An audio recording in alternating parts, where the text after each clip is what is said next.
Events, weddings, corporate events, parties, you name it, River Ranch Stockyards can do it all. Check them out, riverranchstockyards.com.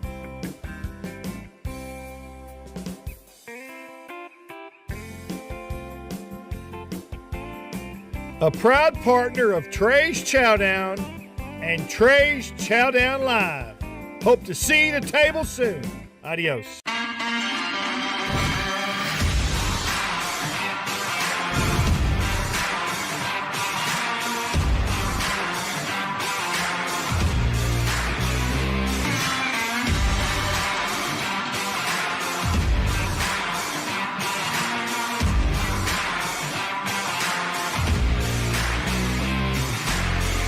Season 5 of Chef's Deliciousness and Cocktails starts right now. Woo! I'm telling you, it's hard to beat. Okay, Bob. Thanks, Chef. Bob, thanks for coming in. You know, I told you. Pleasure. Yeah, you know, I told you I was going to take your hoodie from you. I got another one, so it's in the, I'll get it in the mail when I get home. You know, I was watching the news, and this coronavirus deal has gotten out of control, literally, I think, but because we have very few have it in the United States, but it's not out of control overseas, of course, but it is the way they're presenting it's out of control here. They have all the restaurants now going into all this preliminary pre-washing extra and all this stuff, and that's all. They should be doing it anyway. As a restaurant, you should do it anyway. You know that, but they just scared everybody to death. Scared everybody to death, and I was looking at the news this morning. They have let's see, I counted 5 different restaurant companies that put out special PR notices about doing extra. Only 5? Yeah, well, that's just the ones that I saw that I got the notices on. Yeah, but it's just crazy. So, Bob, you have the new concept, Chinese Neighbor. Yes. And we're going to talk about that later. That's here in Fort Worth. But where are you from originally? I'm actually from Hong Kong. I was born in Hong Kong, and then our family immigrated to San Francisco in '76. So when I was 6 years old. So let me, I lived in San Francisco for a year and a half. I lived in Marin for a year and a half back in right before 2000. What part of Marin? Right across the bridge up in the hills. No, what part? What part of Marin? What city? Marin, in Marin County? Or? Yeah, Marin County. Oh, in Marin County. Yeah, right across the bridge. Okay. Yeah. I was up on top of the hill at a friend's place. Yeah, I enjoyed it. Beautiful, right? Beautiful. Did you have a view of the city? Yes. Yeah, we had a view. Yeah. Oh, yeah, and you got the bridge too. Yeah. Mount Tam. You were like right on top of Mount Tam. Yeah. It was beautiful. Mount Tam. That's right. The only reason I came home was I got a call from my dad, and he said, "You have 2 choices. You either come home, or you're going to have to find a different job out there because you're not going to get anything." I'm like, I tell you what, I'll see you Monday. Yeah. But I was out there. I was getting restaurant experience. I had worked in Orange County, in Westwood, and Los Angeles, and went to San Francisco. And I had some cats and stuff, and I was just kind of gaining experience about other things. So, but I enjoyed it a lot. Oh yeah, how can you not? Just the weather alone. Oh yeah, that's why it's so expensive to live there. Now they got some crazy stuff going on now. But hey, what was the difference when you first moved from Hong Kong to San Francisco?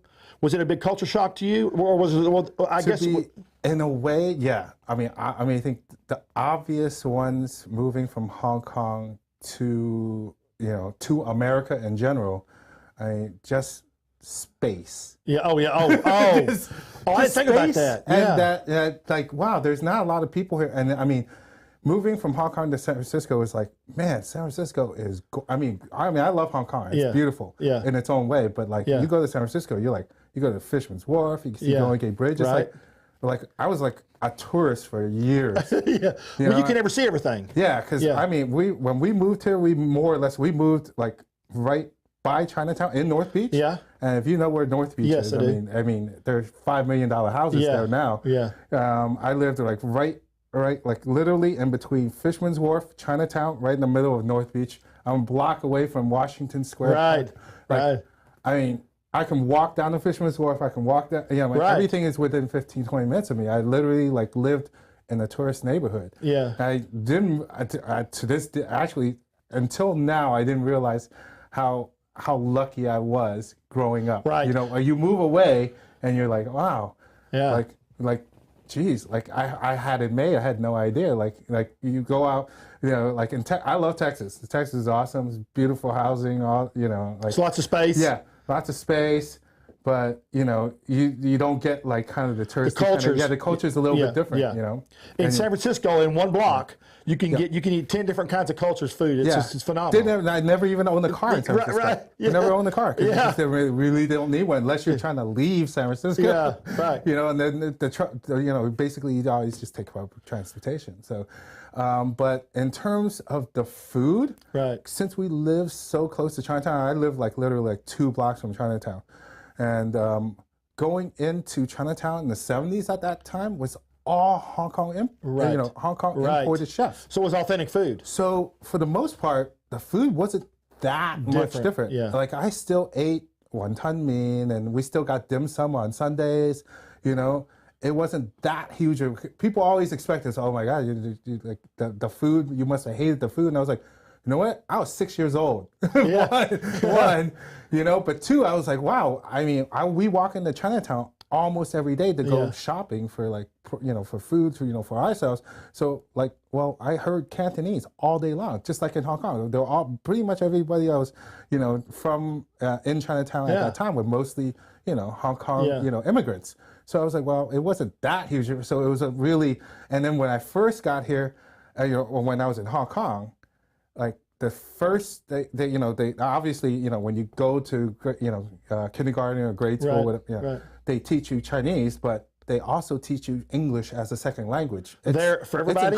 It's included. You learn the ABCs, mom, dad, cat, dog. They teach you all the basics. So it wasn't like we were unaware that's cool. of the language. I didn't know that. We came in going, oh, okay, I can put that word together, says open, you know, I can sound stuff out, and you know, I can kind of get, you know, have the basics already. So it wasn't, and like right when I got here, I remember there were transition schools here too.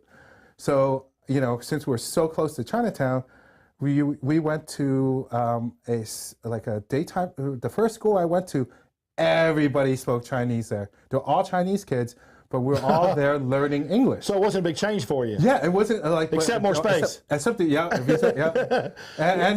less rain and more. I will say this much. I will say this much. Hong Kong at night is way more beautiful than San Francisco. Way more.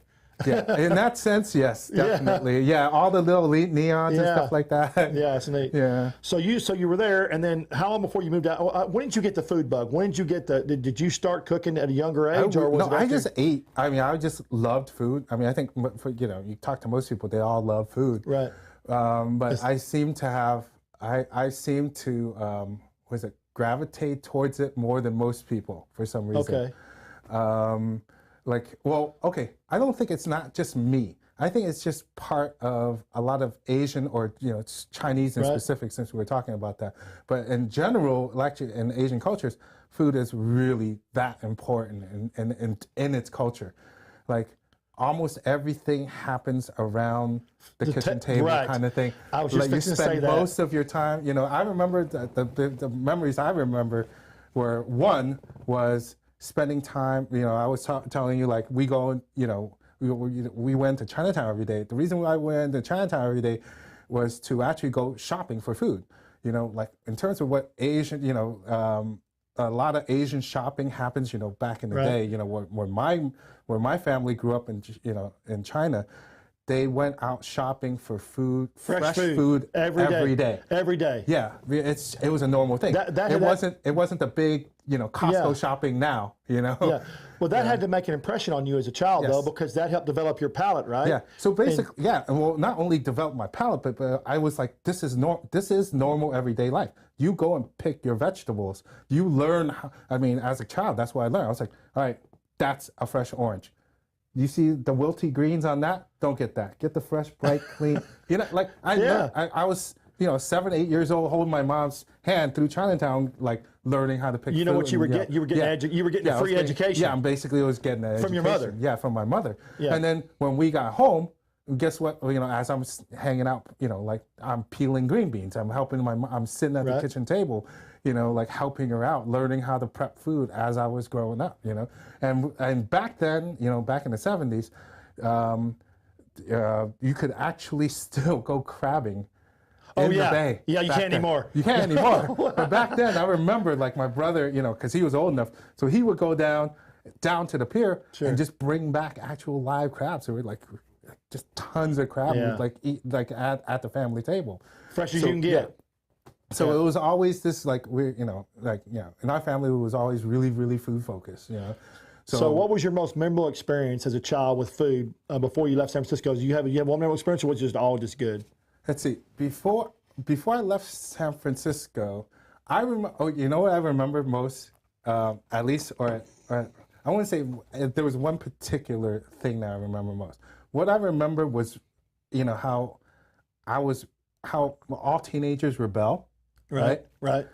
I remember when I was growing up, as a young teen, when I was in that rebellious age, I remember not wanting to eat Chinese food because I wanted to be more American. Right. I wanted to go and eat at McDonald's like all the other kids. I think you'll see I think it was Eddie Wang's show. Like he talks a lot about that on his Fresh Off the Boat show. Sure. He was like, why, Mom? Why do I have to eat this Chinese? It's embarrassing to, and I can totally relate to that. I remember going, when we go to Chinese restaurants sometimes, I'll be like, dude, seriously, why can't we just go to McDonald's once? And I remember pouting there, and I remember my parents getting mad at me, disciplining me for not wanting to eat Chinese food. I know. Of all things. And look where Chinese food culture's gone today. Yeah, exactly. So I remember that, I couldn't believe I did that. I was like now, I never eat at McDonald's. Is your mom still alive? No, she passed a while back. My dad's still alive. Oh, yes, that's alive. Is he here? Is he here, or is he? He's actually in the Bay Area. Oh, so he still lives there. So you go back then? Oh yes, I go back to Bay Area a lot. Actually. Oh yeah. Good. My whole family's still in the Bay Area. Did you have a restaurant there, or worked at a restaurant? I used to. Yeah, I had. I was actually I got my. That's how my chef career started, was in San Francisco. Okay, that's why I was just fixing to go. So you stayed in San Francisco, then that's where you got your chef career started. Because I remember when we talked we talked for a long time at it's your new Chinese neighbor concept, and I really enjoyed listening to everything you had to say. And I remember you saying San Francisco was where you started. Did you go to school there, or did you just start in the kitchen? I went to the oldest two-year program in the West Coast. It's a City College in San Francisco. It has a hotel and restaurant department. It's been around for 100 years. It's just been around forever. I did my 2-year program there, and I remember getting out of there and doing my internship at BeetleNet in San Francisco. Okay, let me ask you a question. What was the most, when you started culinary school, was it everything you thought it was going to be? Was it what you expected, or was it more? I had no idea. I had no preconceived notions? Okay. I had very, very little restaurant experience when I went to culinary school. I think I had 4 or 5 years of experience in working at delis. That's it. Okay. So I've never actually really worked in a hot kitchen. So going into the industry was what was it? It was it was a shock in a way. But it was also going home. If that makes sense. Yeah. You felt at home. You felt comfortable. I've never seen any of this stuff before. I didn't understand the references. I didn't know what a hotel pan was. I didn't know what, there's a lot of different, the kind of the basics that you didn't know. But then I felt right at home there because I felt like everybody there were misfits or kind of, how Tony Bourdain. I was just fixing to tell you that. Cowboys and misfits. Yeah, exactly. That's what I was like, wow, these guys are all little kind of, screw ups too. Yeah. I was like, I fit right in here. This is no problem.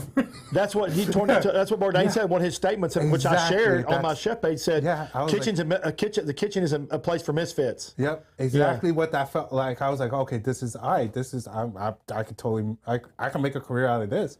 This isn't a problem. I fit right in here. Fit right in. And so you went through school, you graduated, and you went to work for, what was it called? BeetleNet. BeetleNet. And what kind of food did they serve? What was the cuisine? They did all different types of Asian food. But I'll tell you an interesting story. So as we're going through culinary school, what they had back then, I mean, this was I think it was 90 or late 80s. So they will teach you, I was saying, all the basic French techniques, what mise en place mean, the mother sauces and stuff like that.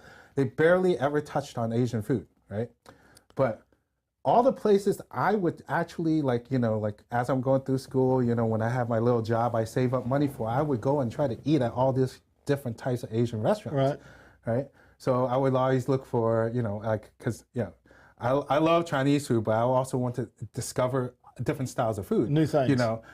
So like I would always save up to go to Straits Cafe, which does like, Singaporean food or the Indonesian food. Or I would look for all these different types of Asian food to go and kind of check out because I've never had it before. I can't afford to go to all these different countries, Yeah, it's right there though. Yeah, exactly. At least I get to try the food, And I remember doing that, and then I remember like, as I was going to graduate, they sat me down. I remember like I was like really depressed at the time. And, like my girlfriend broke up with me, and stuff like that. Yeah. And I was like, man, I think I'm done with school. I was like completely unmotivated. You were rebelling again. Yeah, I was like just unmotivated at the time. And the counselor sat me down. It's like, all right, so you got to do your internship. You got to pick a place. And I was like, you know what? I want to just go home. I'm gonna cry. I was like, I don't know what I want to do. I guess I'll just, I heard people who work in hotels make money. And she was like, "You really want to work in a hotel?" and I was like, "Why? What's wrong with that?" She goes, "I don't see you as the type." And I haven't even spent that much time with her, but she knew. Like she was like, "Yeah, you don't seem like the type that should be working in a hotel." And I said, "What do you mean?" And she was like, "Well, do you really want to do the same thing over and over again?" Repetitious. That's basically what they do at hotels. Yeah, you're gonna roast 500, after your 500 roast beef, are you going to be okay with that? Hang on, Bob, you got to correct. That's what they used to do at hotels. Yeah, now they don't do that at hotels. Yeah. But go ahead. But she was like, well, probably, here. And then she pulls out a menu. She literally just like, here, check this place out. And she pulls out a menu, and it was the beetle nut menu. And what they listed was actually like a lot of different, like there was in Thai food, there was Japanese food, there was Chinese food, there was like a little bit of a mix of everything.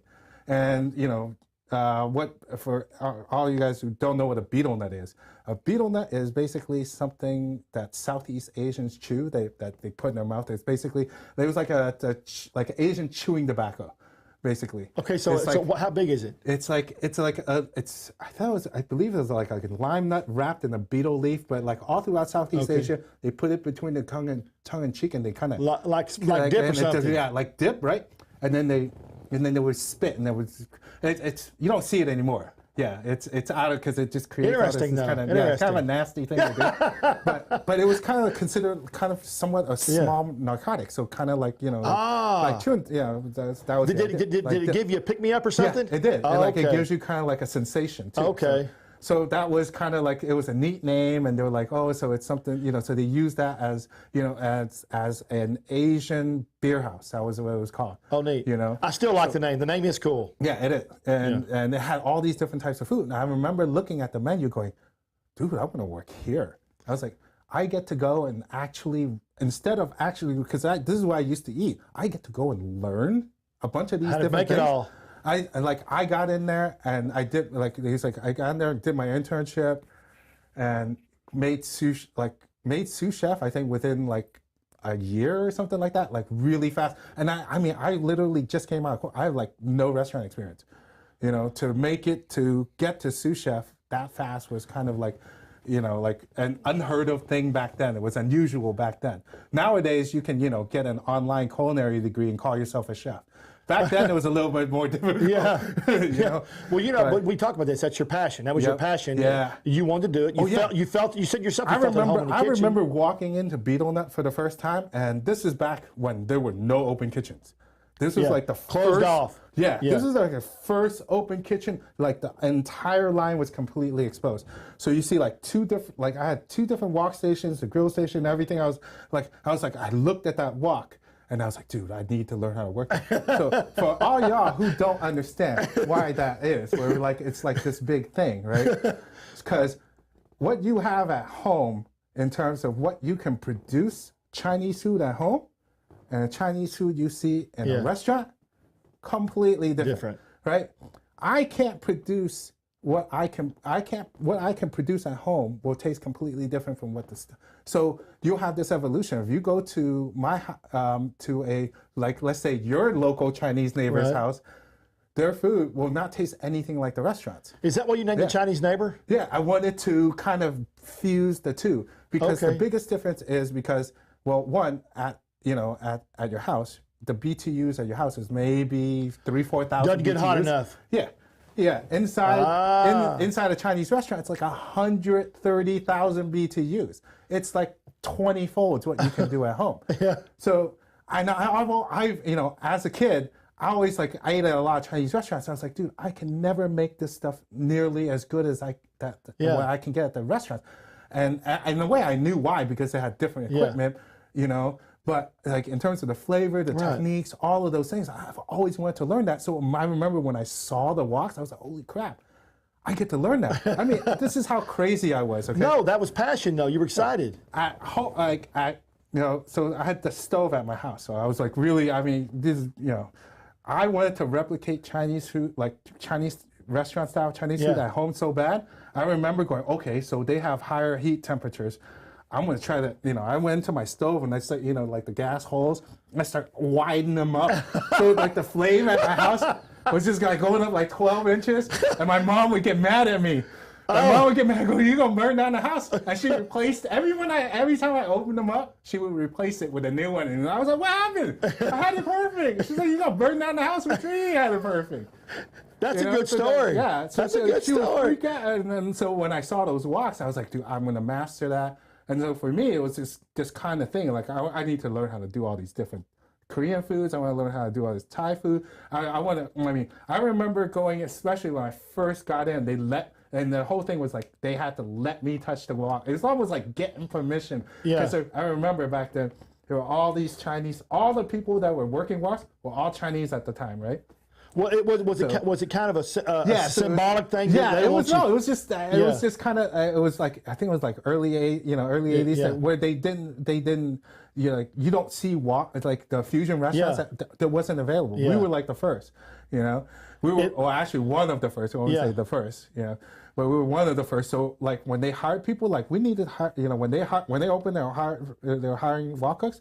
What they hired was we need to hire people who know how to work woks. So basically, they were we're going to hire a bunch of Chinese wok cooks. They don't know how to do it. So they were extremely protective. Sure, yeah, their territory. You can't this is my territory. You don't touch this. You don't cross this line. You stay over there. And they were okay with me. I spoke Cantonese, So I was speaking to them. They eventually I had to work up to them and kind of be nice and and then they they'll let me make because it was the easiest dish to make, just sauce, fried meat, tossed, kind of sweet and sour, Right. There's version of sweet and sour. They'll let me play with that first because it's you can't screw that dish up. Right. So well, it looks cool when you go. See, I'm a big opponent of open kitchens. I love open kitchens. If you read anything about me, I love open kitchens, and especially that style of cooking when they work those woks in the fire and stuff, and the smell, the aromas.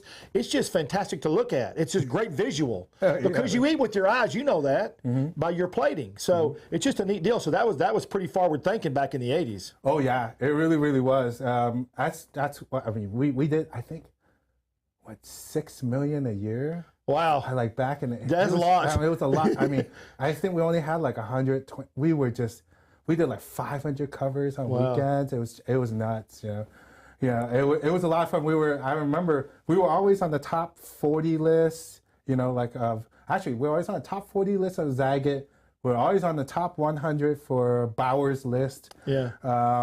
We were all, what was it? We got Jay's Beard the first year too, Jay's Beard nomination for Best New Restaurant. Got a lot of accolades. So actually, it was Cecilia Chang, pretty much the godmother of Chinese food in America. She was our consultant. Actually, that's how I got to meet her, and we became friends. We're still friends. Has anything you've done today? Did you get anything off her? Did you gain any knowledge or any of her traits from where you've gone from there to where you are now in any of your other restaurants? Simpler is better. Yeah. Yeah. I've cooked for her enough to know that, let the ingredients shine. She likes things like corn with a little bit of chili and salt, but you just execute if you wok toss that at the right, and you know how chefs always tell you it's all about heat control. Right. When you have 3 ingredients it's all about heat control after that, right? Yeah. Because you can't hide anything. You can't hide anything. Yeah. So like if you get that saute pan not hot enough, it's not perfect. If you get that wok too hot, it's scorched. If you don't move it fast enough, and you know what I mean, there's so it's a lot of variables. It looks easy, but a lot of variables. Exactly. So you left San Francisco. Where'd you go from there? Actually, I was recruited technically. Okay. For to be the R&D chef for P.F. Chang's. That's right. We talked about that too. Mm-hmm. And you know, that's one of my favorite places, P.F. Chang's. Oh, really? Even though it's a corporate store, corporate chain, I love their food. Mm-hmm. I love their... Yeah, they work very, very hard at getting consistent. And Philip Chang, and Philip Chang is actually the son of Cecilia Chang, and that's where the Chang part of... God, that's a great thing to know. The PF is the Paul Fleming, and the Chang is Philip Chang. So when they recruited you to go to work for them, how many stores did they have? They must have been just starting. 60, I think, at the time. Okay. And they had 1 or 2 payways. So I like Payway. I like Payway too for something fast, but I still like PF Chang's for the overall food quality and the different varieties of the menus and stuff options they have. So how long were you with PF Chang's? About 6-7 years. And what was your favorite thing about PF Chang's working there? The favorite thing is I got to travel. I got to travel. I got to study. I mean, for me, like I remember, I was going through the process, right? Going through the interview process. I was actually I was going to Philip Chang actually was opening a place called Lucky Duck in L.A. I was up for that position also, but I remember sitting down with Cecilia and talking to her about, you know, like, hey, look, your son offered me a job, and your son's company also is looking for me to do the R&D. And I was talking to her about it, and she was like, yeah, but, you know, I was like, for me, I get to study, this is the big thing, like, I get to study Chinese food and get paid for it. Yeah. You know, this is already my passion. You know, for me, I don't need to get paid to do it. I would actually just do it on my own. Yeah. But then they'll pay me to go to China and learn even more through. You know, so you actually went to China to create the dishes to help create inspiration for the dishes. Yeah, I went to China. I traveled so much. Let's put it this way: within the 6 years I was there, I filled up a passport. Wow. Completely. I had to get a new one because it just got so many stamps. Yeah, I got so many stamps. So what was your favorite dish you created at P.F. Chang's? I would say my personal favorite one is the sea bass dish, which is probably the most simple. It's just broiled. Yeah. It's wait a minute. Hang on. It's not. But a lot of people screw it up. Yeah. It comes out tough or not. I mean, it's a simple dish. It's got a lot of flavor, but they can screw it up pretty easy too. Absolutely. Yeah. But I love. That was probably my favorite one. And then there's one. It used to be called Tam noodles. I think it's kind of weird. They named it after me, but I actually don't like rice cakes because it's made out because they stick to my teeth. But they named it after me, so I thought that was always kind of Well, that was good. Hey, on their egg, because their egg drop soup is always really good. It's always consistent. I've eaten big bowls of it before. You know, just at the bar. I eat that stuff like everything. Yeah, no, I love it. Why is if I go to one restaurant like P.F. Chang's, it's one color, tastes one way. Another Chinese restaurant, it's a darker color. What Turmeric. Turmeric? Okay. It's that simple. Yeah, it's that simple. So you know what I was going to say. People put turmeric, so the chicken base that people use, right. You know, there's some people who put more turmeric and some people use none. So you'll see it and it'll be like clear and then you'll see like yellow. No matter what P.F. Chang's I go to, it always tastes the same. It's always fresh and good. Yeah, super consistent. That's the one thing about P.F. Chang's. They're like really, really consistent. Yeah. So you left P.F. Chang's. Where'd you go from there? Actually, I looked for opportunities for myself. I was looking to kind of do my own thing. So that actually took a little while, but I eventually ended up partnering with Ross Simon, and we opened up Bitter and Twisted about 5 years ago, I think now. That's in Phoenix? I think 6 years, yeah. Yeah, downtown Phoenix, right by the ballpark. Yeah. Doing well? It's It is the most awarded bar in all of Arizona. So I'm lucky. We've been very fortunate. My business partner, Ross, he is an amazing bartender. So I mean, it's his concept. You know, I remember my business partner, who at the time owned the building that we're in, that Bitter and Twisted it's in. Yeah. He approached me. He said, "Hey, he has this space. He wants to do something with it." He asked me to help him. You know, hey, let's do a concept together. And I approach other potential partners. And I remember meeting Ross Simon one day because we actually had the same design guy. We used the same design guy, and we had a meeting. He introduced me to Ross, which kind of weird because I actually already knew him because he did some consulting on some of the projects I was consulting on. And I was like, hey, you're from Southern. And he goes, yeah, well, so I remember him putting his business plan in front of me, which he worked on for 10 years. Wow. And that's a little bit thought out. He showed me, and then he explained this. He goes, yeah, so I did my training in the UK at the lab, which is like world famous. I've seen it. The I've lab, and crazy dishes. Yeah, I've seen it. Yeah, well, no, the lab. I mean, it's a bar, but they invent like a lot of the newer classic cocktails. Actually came from the lab. I don't know a lot about the bar industry, but then I learned a lot from Ross. He's like he came from like a really famous school from where a lot of famous bartenders come from. And he was like, here, and he showed me like, this is what the lab's cocktail menu look like. I want to do one that looks like that. And it's like a booklet. It has like a matrix on it in terms of flavor. You know how wine, you've seen those matrices where the wine, where he has one for cocktails, and you'll see it on our Bitter and Twisted menu also. He has this giant book of cocktails. I remember reading through his business plan. And I think I glanced through, I was like, okay, let's go. I'll just do the food. You have the concept. I didn't even argue with him. You obviously know what you're talking about. You've obviously done your homework. I know bar food because basically that's what Beetle Nut was in San Francisco. It was basically, we were doing Asian beer house food. I was like, well, what you're talking about here is just doing world-inspired bar food. Right. I'll just expand and do some throw some Italian influence, some French influence. So basically, we kind of have at Bitter and Twisted, we kind of have a world inspired. So basically, we have no limits, but we try to make things like really fun and shareable, basically. Sure. And so we and the food at Bitter and Twisted actually does cocktails very well. And shareable bites. You can't go wrong. Can't go wrong. So you left there. You're still there, but you decided to do Chinese Neighbor. Yes. And you just told me how that concept came about, and why did you? So you first one's in what's the name? Prosper. Prosper. Sorry, yes. I drove up there twice. Anyway, it's in Prosper, and I love the colors. I told you I love the decor. I love it all. When did you decide you wanted to start Chinese Neighbor, and how did you decide? I'll be honest with you. It was actually my business partner's idea. Okay. His name is Daniel Liu.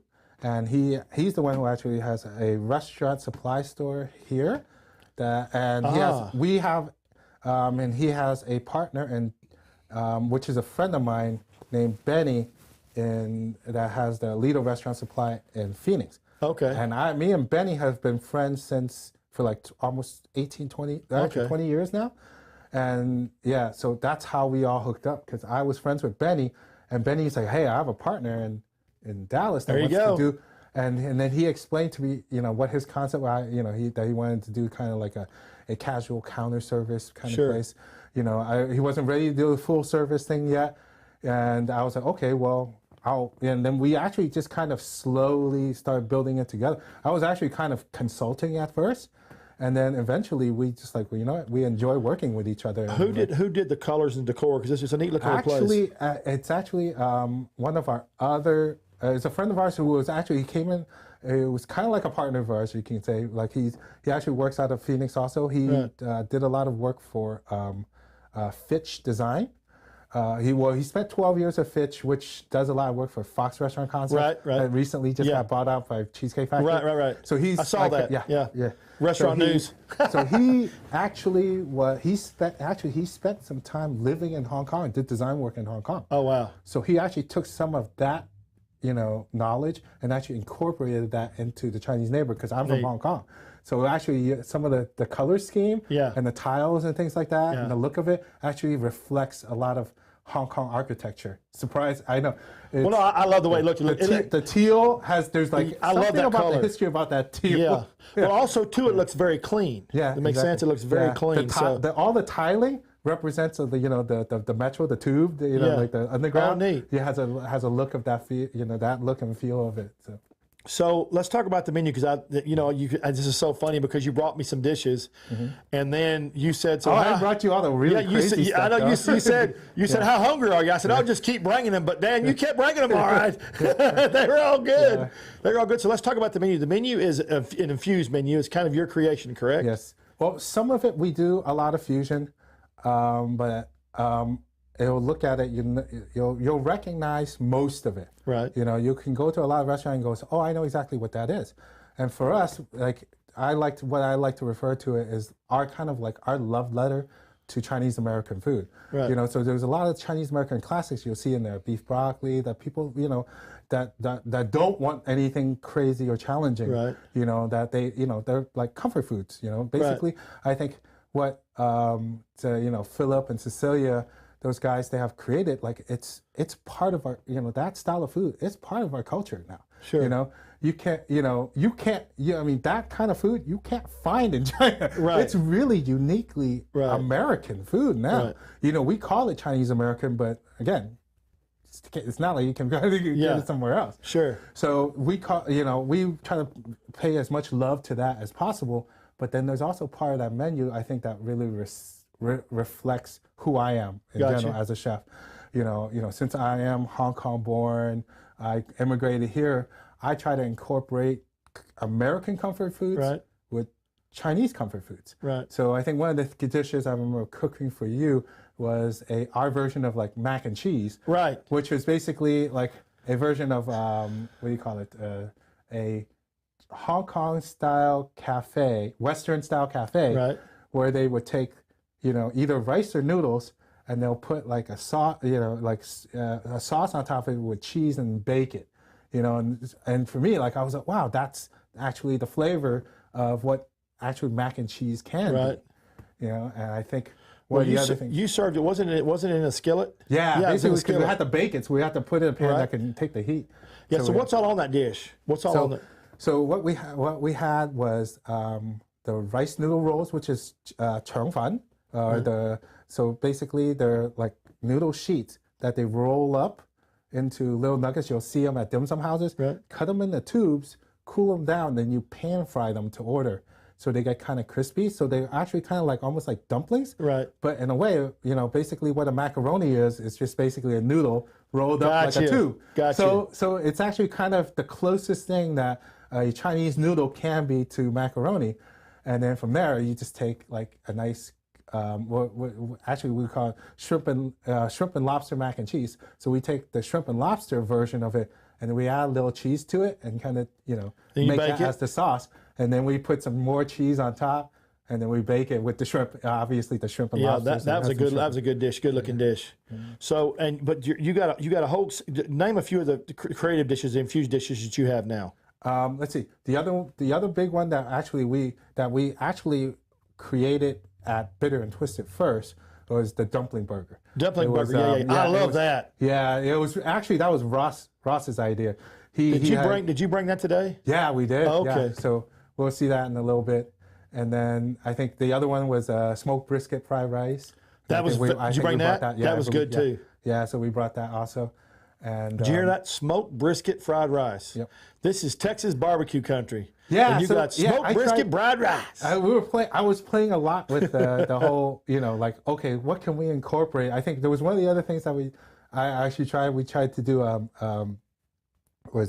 country fried steak. fried rice. Oh, we played around with that. That wouldn't work, would it? Yeah. No, it actually worked out pretty good, but it was just the smoked brisket one was so much better. Yeah. Yeah, like we found one that like people like just brisket everywhere. Yeah. Like there's like brisket on everything here. But you'd think as much brisket as we eat, we're going to run out of cows in Texas, but we won't. But no, you'll run out of brisket though. Yeah, we'll just keep producing more cows to get more brisket. But yeah, so that's really in the menu. So what were the beautiful star things that I had? You maybe some big beautiful star. Oh, the wontons. Oh, but they were big. So the wontons, yeah, the smoked salmon ones. Yeah, that one was we did that for the Chinese New Year pop-up. Okay. We have the I guess more the traditional Rangoon or wontons with the little crab meat in them. That's what we serve at the restaurant. The ones I made for you. We made that just for you. Oh, okay. I liked them. Yeah. They were good. I know. I remember. I actually want to. So our idea was like so. Okay, so I have all these other crazy ideas. Sure, you do. So we want to eventually, hopefully, the idea is to actually build a bar concept here one day. You know, kind of like something. It'll work. Something where we have a beverage program, like a high, like maybe I'll get Ross to help us with the, come in and open a bar, and then we'll do like really fun little snacks to go with it. Yeah. And that would be one of the things I would put on there. Yeah. Oh yeah, people love that. So basically, it's like an everything bagel. With smoked salmon in it, but in a wonton form, basically. Yeah. Well, it was larger. Mm-hmm. So it kind of be like a small starfish looking thing. Yeah, yeah. But I overstuffed them for you. I checked you out, man. So I went and saw all the food you ate, man. It's all big food. There's no little food. No, it's just like everything with a chop and stacked on top of with a knife over it. And how many different things can I put on this dish? That is so true. Yeah. I don't do kindly to little dishes. I just don't. I don't. Now I like sushi, but I'll eat a bunch of it. Like if I go eat sushi, like last night, we tried a bunch of different things. Mm-hmm. But it's just. See, I know if I was going to do sushi, I'm going to have to get like the whole table. I have to bring it. I have to plate it on the table. Well, I did at Black Chipillo Katana. They brought out a sushi boat for me. Oh yeah. Oh my God, it was so good. It was so huge. Oh my God, it was delicious. Oh, that would be awesome. They had a roll called Sushi 101 that was just delicious. It was fantastic. Have you been sometime you need to go down to that Black Chipillo Katana at restaurants on Lamar. It's the Omni Hotel has got 7 restaurant concepts they own. All have their own separate chefs. Everything's all fresh made every day. And one of them is that Black Chip Katana, and it is fantastic. Yeah. I have not gone out that much here. I know, you're working. Yeah, so... You're trying to make that Chinese neighbor successful. Yeah, exactly. Yeah. Hey, Ron, can we get those dishes so we can show everybody, please? Thank you. Yeah, they're working on them now. That dumpling burger is awesome.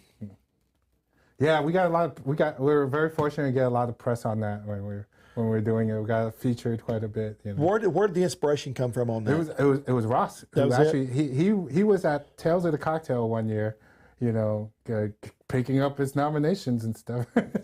But he said I remember him coming back and he goes, I went to this place and they do a dumpling flavored burger, and he was like, can you do that? And I was like, dude, that's a softball, man. Come on. I mean, Oh yeah. Like how easy would that be?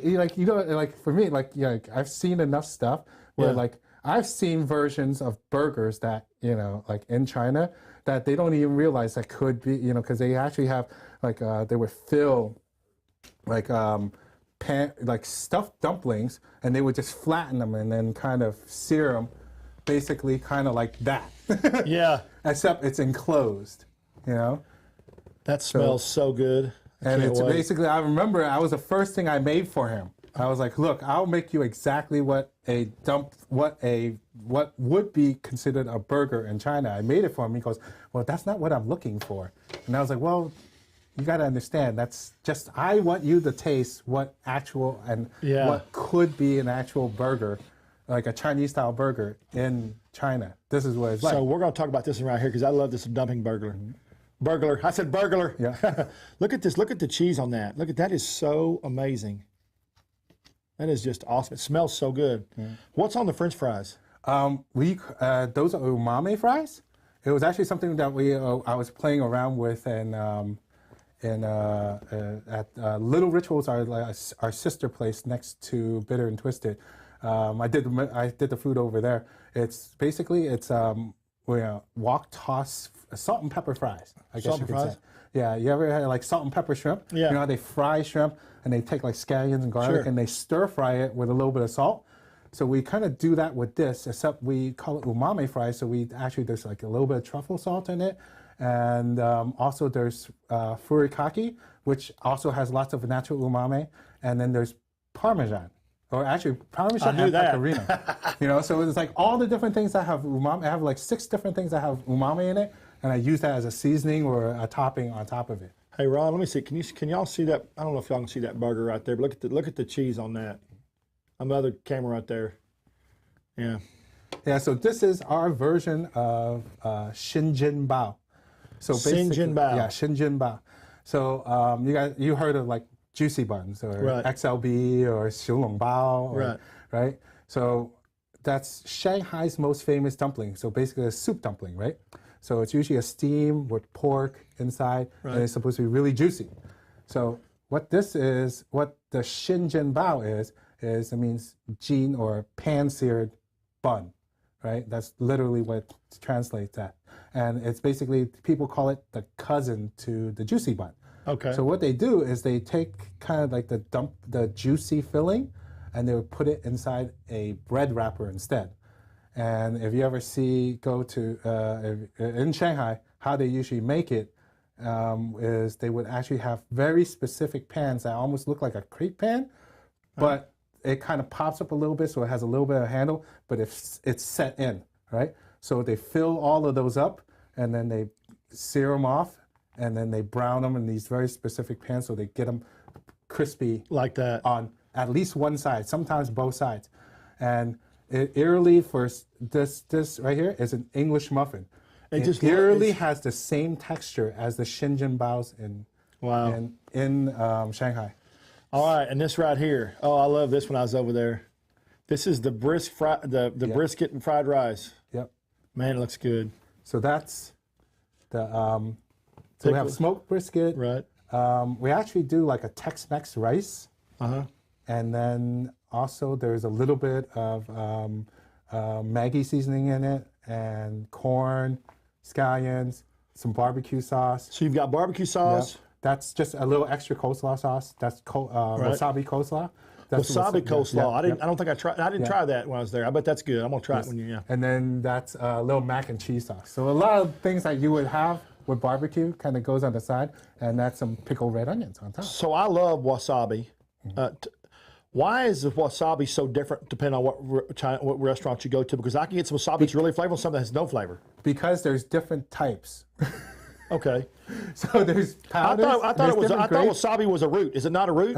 Okay. So it comes in powder. Okay. That a lot of people rehydrate. Okay. It comes frozen, grated. Right? You'll get a one that's like kind of frozen and grated. That was a different one. And then there's like fresh, almost like chopped too now. And then some people will grow it here. And then also you can get it frozen whole, and you can grate it yourself also. So this is like different. That's why the flavor varies. Okay. Yeah, they vary. I haven't seen a new product besides the ones I've seen so far, but you could totally tell like right away which one is which. Now that I know, I would love to taste them all at the same time. Then just see. Then I would know the difference. The flavor varies so much. The heat level varies so much too. It's amazing. I just like how it opens everything up. It just like, you know. Yeah, and there's like wasabi oil now too, and there's so many different. Kind of like truffle. It's just getting popular. Yes. Okay, so Chinese neighbor, you're open 7 days a week. 6. Closed on Sundays. Closed on Sunday. Yes. Okay. Closed on Sunday. You're gonna build some more of those, right? We're looking to, but we're gonna find the right. It's always about location, right? Yeah. Time and location, right? You know. You're right off the toll road there, right? Mm-hmm. You're right off the toll road. When we got off, we went right over to the. Is it 380 and something? Yeah. Yeah. I don't know Texas. I still don't know Texas. Yeah, that's okay. I encourage people. Oh, and I do want to thank you again for flying back because I missed your deal and for the dinner. I really appreciate that. It was my pleasure. Yeah, that was awesome. See, it's worth it if you enjoyed it. If it sucked, then it would have been more. If you didn't like it, I would have sucked. I really enjoyed it. And you got to admit, you flew from Arizona to Dallas, but I drove from Fort Worth to Prosper just to eat dinner with you. Okay, Thank you for that. Yes, sir. So Chinese Neighbor, what's the website? It's I think it's Chinese Neighbor, like Chinese-neighbor.com. They can Google it. They can Google Chinese Neighbor. Yep. Yeah. So Chinese Neighbor, it's on social media. If you go to Trey's Chowdown tomorrow morning, I'll have a big post and with all the dishes that we did from Chinese Neighbor, and they're colorful. I'll have the inside, everything. That'll post tomorrow morning, about mid-morning, and on Trey's Chowdown.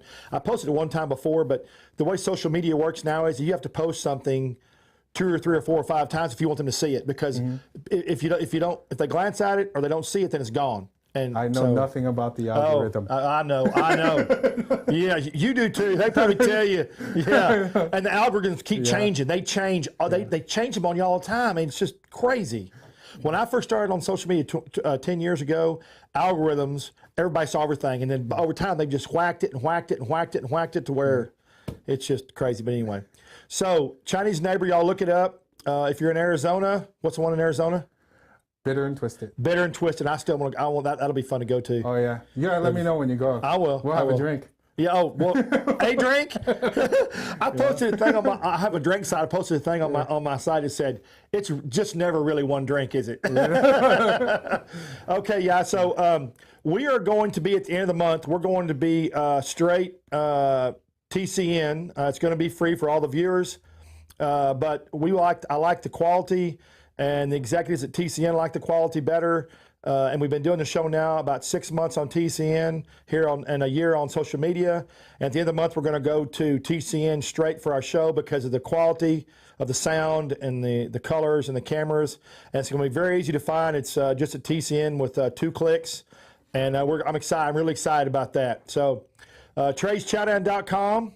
We have the best brunches coming up April 3rd on ABC. The list of best brunches in North Texas will be released on Friday, April 3rd on Daybreak for ABC. It'll be a 2-hour special. I'm very excited about that. They do a great job over there at Victory Park. We take over Victory Park for 2 hours. It's going to be a fantastic show. And we have some unique and crazy brunch dishes that are big, wide, lots of flavor, savory, sweet. Big surprise. You're going to love it, man. You're surprised. You're going to love these brunch dishes. So before that, before April 3rd, you can go to Trey'sChowdown.com or Trey's Chowdown on Facebook, and I have an event on there. Best brunches, most unique brunches in North Texas. Click on that event, and you can be part of the event. Thank y'all. See y'all next week. Same time, same bat channel. Bob, thanks.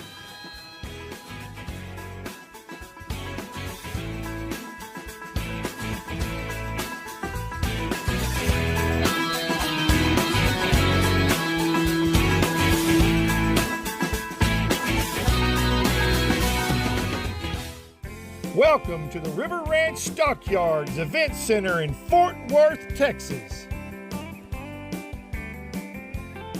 Events, weddings, corporate events, parties, you name it, River Ranch Stockyards can do it all. Check them out, riverranchstockyards.com.